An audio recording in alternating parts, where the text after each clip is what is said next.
అరుణమ్మ వంటలు. హాయ్ అండి, welcome to Arunamma వంటలు. నేను అరుణ.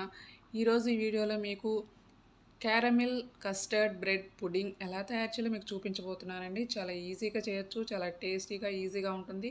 సమ్మర్లో పిల్లలు ఇంట్లో ఉంటారు కదా, ఇలాంటి పుడింగ్స్ కనుక మనం చేసి పెడితే చాలా కూల్గా టేస్టీగా ఉంటుంది, చాలా ఎంజాయ్ చేస్తారు.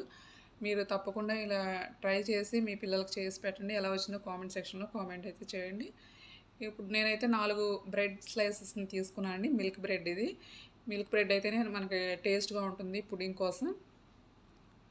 దీన్ని ఎడ్జెస్ అంతా బ్రౌన్ కలర్లో ఉన్న పార్ట్ అంతా మనం కట్ చేసి తీసేయాలండి.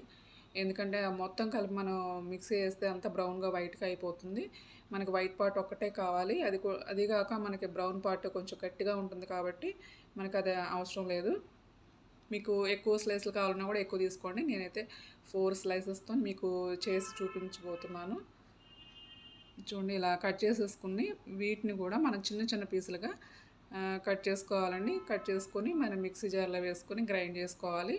మీకు కనుక ఈ వీడియో నచ్చితే లైక్ చేయండి, షేర్ చేయండి, సబ్స్క్రైబ్ చేసుకోండి. పక్కన బెల్ మీద కూడా ప్రెస్ చేయండి.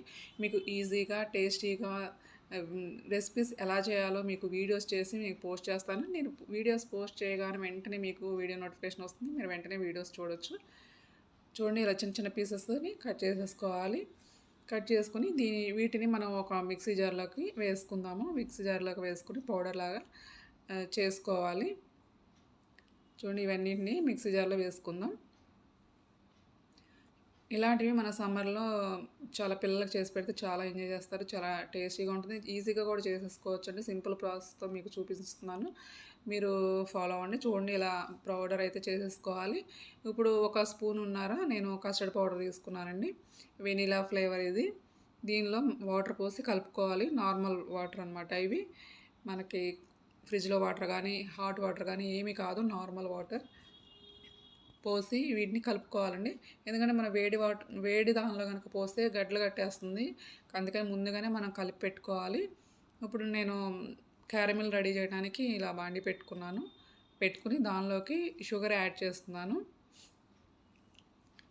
4 స్పూన్లు షుగర్ అయితే యాడ్ చేశాను. మీరు క్యారమిల్ ఎక్కువ కావాలనుకుంటే ఇంకొకటి 2 స్పూన్లు యాడ్ చేసుకోండి. తక్కువ తినేవాళ్ళు అయితే 1 స్పూన్ తగ్గించుకోండి. ఇదైతే పర్ఫెక్ట్గా సరిపోతుంది. దీన్ని మనం ఒక్క డ్రాప్ కూడా వాటర్ అనేది యాడ్ చేయకూడదండి. ఇలా డైరెక్ట్గా మనం షుగర్ని బాండీలో వేసేసుకొని మీడియం ఫ్లేమ్లో పెట్టుకొని హీట్ చేసుకోవాలి. ఇది ఒక 2-3 మినిట్స్లో మనకి మెల్ట్ అవుతుంది. మెల్ట్ అయ్యింది కదా, ఇలా మెల్ట్ అయిపోయి బ్రౌన్ కలర్లోకి రాగానే మనం స్టవ్ ఆఫ్ చేసేసుకోవాలి. ఎక్కువసేపు ఉంటే క్యారమిల్ అనేది నల్లగా అయిపోతుంది, చేదు వస్తుంది అనమాట. అందుకని ఎక్కువ నల్లగా అవనీయకూడదు. దీన్ని మనం ఒక బౌల్లోకి తీసేసుకుందాము. ఇలా గ్లాస్ బౌల్లోకి నేను తీసుకుని దాన్ని ఒక సైడ్కి పెట్టేసుకుందాము.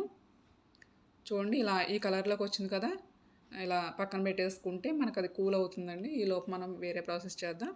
ఇలా ఒక గిన్నె పెట్టుకుని స్టవ్ మీద ఒక గ్లాస్ మిల్క్ పోసుకోండి. ఒక గ్లాస్ మిల్క్ అంటే ఒక పావు లీటర్ వరకు మిల్క్ పోసుకుని దానిలోకి ఒక 5-6 చెంచాలు షుగర్ని యాడ్ చేయండి.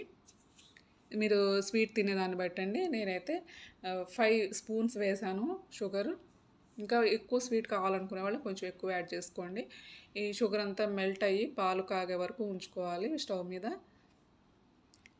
హై ఫ్లేమ్లో పెట్టుకొని మీరు మిల్క్ని బాయిల్ చేయండి. చూడండి, ఇలా బాయిల్ అయిపోయిన తర్వాత మనం కలిపి పెట్టుకున్నాం కదండి కస్టర్డ్ పౌడర్ని, దాన్ని ఈ మిల్క్లోకి యాడ్ చేసేయాలి. యాడ్ చేసుకొని బాగా కలుపుకోవాలి. చూడండి, ఇలా బాగా కలుపుకోవాలన్నమాట. కొంచెం లైట్గా థిక్నెస్ రాగానే మనం ఇప్పుడు బ్రెడ్ పౌడర్ని కూడా మనం యాడ్ చేసుకోవాలి. బాగా థిక్గా అయ్యే వరకు ఉంచకుండా కొంచెం జస్ట్ అలా థిక్ అవుతుంది అనుకున్నప్పుడు మనం వెంటనే ఈ బ్రెడ్ పౌడర్ని యాడ్ చేసేసుకోవాలి. బాగా కలుపుకుంటూ ఉండాలి, ఉండలు కట్టకుండా బాగా కలిసే వరకు మీరు ఇది బాగా కలపండి. చూడండి, ఇదంతా కూడా మనకు ఈ లూజ్ అనేది లేకుండా కొంచెం దగ్గరగా అయ్యే వరకు బాగా కలుపుకోవాలి.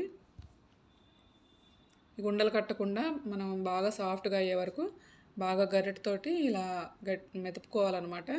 మెదుపుకుంటే మనకు అది ఒక గుజ్జులాగా తయారవుతుంది. చూడండి, ఇలా అవుతుంది. మనం కస్టర్డ్ వేసాం కాబట్టి కలర్ ఎల్లో కలర్లోకి వచ్చేసింది. ఇప్పుడు మనం ఇది రెడీ అయిపోయింది కదా, మనం ఫస్ట్ క్యారమిల్ చేసుకుని బౌల్లో వేసుకున్న బౌల్లోనే దీన్ని మనం వేసేసుకోవాలి. చూడండి మొత్తం ఇలా దీనిలోకి వేసేసుకోవాలండి. ఇలాంటి పుడింగ్స్ మనం ఇంట్లో చేసుకుని తింటే చాలా హెల్తీగా ఉంటుంది, టేస్టీగా హెల్తీగా ఉంటుంది. మనం బయట తెచ్చుకునే దానికన్నా కూడా ఇలా ఈజీగా సింపుల్గా ఇంట్లోనే చేసేసుకోండి, చాలా బాగుంటుందన్నమాట. ఒకసారి ఇలా కొంచెం ట్యాప్ చేయండి. ట్యాప్ చేస్తే అంతా ఈక్వల్గా అవుతుంది, ఎక్కువ తక్కువ లేకుండా ఈక్వల్గా అవుతుందన్నమాట. ఇప్పుడు మనం ఒక ఇడ్లీ పాత్ర కానీ ఒక గిన్నె కానీ ఏదైనా సరే మీకు నచ్చింది తీసుకుని దానిలో వాటర్ పోసి దానిలో ఒక స్టాండ్ పెట్టండి. ఈ బౌల్ తీసుకెళ్ళి దానిలో పెట్టేసి మూత పెట్టేసి ఒక 30 మినిట్స్ వరకు మీడియం టు హై ఫ్లేమ్ మధ్యలో పెట్టుకొని కుక్ చేసుకోండి. ఇలా బాగా మనకి స్టీమ్ మీద ఉడకాలన్నమాట. స్టీమ్ మీద ఉడికిపోయింది కదా, రెడీ అయిపోయింది. చూడండి, దీన్ని మనం ఫ్రిడ్జ్లో పెట్టుకోవాలి. ఒక 6 to 8 అవర్స్ వరకు మనం ఫ్రిడ్జ్లో కూల్ చేసుకోవాలన్నమాట.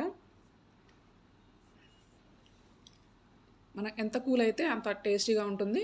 చూడండి, మన 8 అవర్స్ తర్వాత నేను తీసి చూసినప్పుడు ఇలా కూల్ అయిపోయింది, బాగా కూల్ అయింది. ఇలా ప్లేట్లోకి రివర్స్లో మనం తీసుకోవాలన్నమాట, డిమోల్డ్ చేసుకోవాలండి. ఇలా క్యారమెల్ అయితే కరిగే ఉంటుంది. ఇదే మనకు జ్యూసీగా చాలా టేస్టీగా ఉంటుంది, చాలా బాగుంటుందండి. మీరు తప్పకుండా ట్రై చేయండి. ఇలాంటి రెసిపీస్ మీకు ఇంకా ఎన్నో చేసి చూపిస్తాను. మీరు తప్పకుండా నా వీడియోస్ని చూడండి, నా ఛానల్ని సబ్స్క్రైబ్ చేసుకోండి. చాలా జ్యూసీగా టేస్టీగా ఉంటుంది, కూల్గా తింటే చాలా బాగుంటుందండి. మీరు తప్పకుండా ఈ సమ్మర్లో ఇలాంటి పుడింగ్స్ చేసి మీ పిల్లలకు పెట్టండి, చాలా హ్యాపీగా తింటారు, చాలా హెల్దీ కూడా. చూడండి, ఇలా మనకి మిల్క్ తాగని వాళ్ళకి ఇలా చేసి పెట్టొచ్చు. ఎంతో టేస్టీగా ఉండే బ్రెడ్ పుడింగ్ రెడీ.